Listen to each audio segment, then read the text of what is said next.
Jamusi FC na Simba FC banganyije 0-0 ariko ukuri nuko hari ibintu byabaye muri uyu mukino abantu benshi batabonye. Hari ikipe yagaragaje ko ishobora gutungurana cyane muri irushanwa, ariko nanone hari indi yagaragaje ariko igikomeye gishobora kuyibuza kugera kure. Ikindi cya nyuma ndakubwira kiratangaje cyane. Setup build up umukino wari utegerejwe cyane muri Sekafa Kagame Cup. Jamusi FC nk'ikipe iri kuzamuka ihura na Simba FC ifite amateka akomeye mu karere. Abenshi rero batekereza ko Simba iza gutsinda byoroshye, ariko siko byagenze. Hari impamvu nyamukuru eshatu zatumye uyu mukino urangira utyo, kandi iya gatatu iratangaje cyane. Rero icya mbere ni uburyo Jamusi yakinnye ifite discipline ikomeye cyane, cyangwa se guhozaho cyane. Hanyuma defense yabo yari ihagaze neza cyane. Defense ya Jamusi ntibahaye Simba umwanya wo gukina neza cyane. Hanyuma pressing yabo yari organize neza cyane, bakina neza kabisa, bahuza neza cyane, bafite concentration. Ibi byatumye Simba itabona amahirwe menshi nk'uko bisanzwe, ariko ikibazo ntabwo kiri kuri Jamusi gusa. Hanyuma kandi rero icya kabiri, Simba ibibazo yahuye nabyo.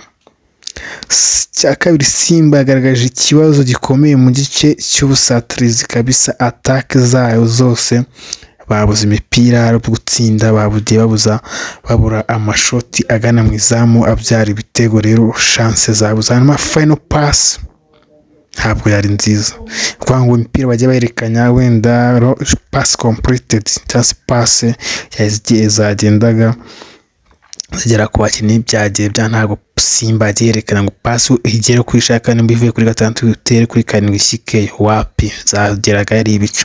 Hanyuma ikindi, decision making mbi, kumarika abakinnyi. Simba ntabwo agiye ifata aba defenseur banubwo nta itego bageze bayitsinda, ariko nyine kuri making cyasa bakaseri ndetse n'abandi kwambura imipira. Simba ntabwo abenziza mu kwambura imipira. Iki ni ikibazo gikomeye cyane, kuko niba badahinduye uburyo bakinamo bishobora kugira ikibazo mu mikino iri imbere. Ariko hari moment imwe yahinduye uko umukino wose wagenda. Hari igihe Jamusi yabonye amahirwe akomeye cyane, iyo bayabyazaga umusaruro uyu mukino washoboraga kurangira mu buryo butandukanye. Hano bigaragara ko Jamusi atari ikipe yo gusuzugurwa. Uyu niwo mukino werekanye ko Sekafa Kagame Cup ishobora gutanga surprise nyinshi. None ikibazo gikomeye ni iki? Ese 0-0 ni intambwe nziza ku mpande zombi? Jamusi confidence iriyongereye, Simba n'abafite ikibazo bagomba gukosora. Hari abavuga ko Jamusi ariyo yatsinze uyu mukino mu buryo bw'imitekerereze. Wowe bibona ute? Uyu mukino utanze ubutumwa bukomeye cyane, kandi ushobora kugira ingaruka ku mikino iri imbere. Niba uri umufana wa Simba cyangwa Jamusi, andika hasi uko wabonye uyu mukino. Ntukibagirwe gukora subscribe kuri Talk Sport Buzima, kuko tugiye kujya tubagezaho analyse zose z'izi match za Sekafa Kagame Cup. Mu gihe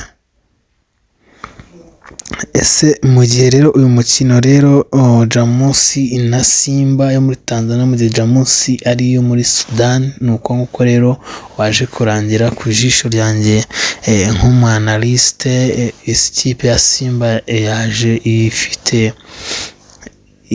ifite confidence nyinshi cyane, kuko ikipe ya Simba muri iki gihe muri CAF Champions League ndetse na CAF Confederation Cup imikino ishize yari ikipe itanga icyizere muri Afurika, ko agiye igarukira kure yo na Yanga zo muri Tanzania. Kuko muri Tanzania hari amakipe kabisa ariyo Simba na Yanga yageraga kure muri CAF Confederation Cup. Rero uyu mukino baje kurangira bangana. Hanyuma rero ikindi nakongeraho, Jamusi nayo muri shampiyona Sudan muri ko ariho hakina muri za Hilal zino zikina mu Rwanda, ni shampiyona ikomeye cyane, ariko rero birangiye banganira. Hanyuma ikindi rero twababwiraho nuko ejo ku munsi w'ejo kipe ya Rayon Sports neza ku mutima bategura kubita ibintu byiswe imiriro byinshi cyane pe. Aperi muzabona ibintu, Rayon Sports muzabona update zose zisohoka kabisa mu gitondo. Ejo ndakora cyane kabisa, imiriro update breaking news zose zirabagera ku gihe. Hanyuma kandi nshimire mwese mukonje kwa like, share, comment, subscribe. Ni mwebwe mudutera imbaraga, turari ku bwanyu. Harimo mutanga ibitekerezo byanyu. Ese murabona Simba yavuze iki muri video? Se turahuza cyangwa turemerana? Ndiko hejo ku mari match ya Rayon Sports papa, update zo zaba zihari neza cyane. Ndabashimiye cyane mukunze kugira ibihe byiza. Ciao, murara haryana.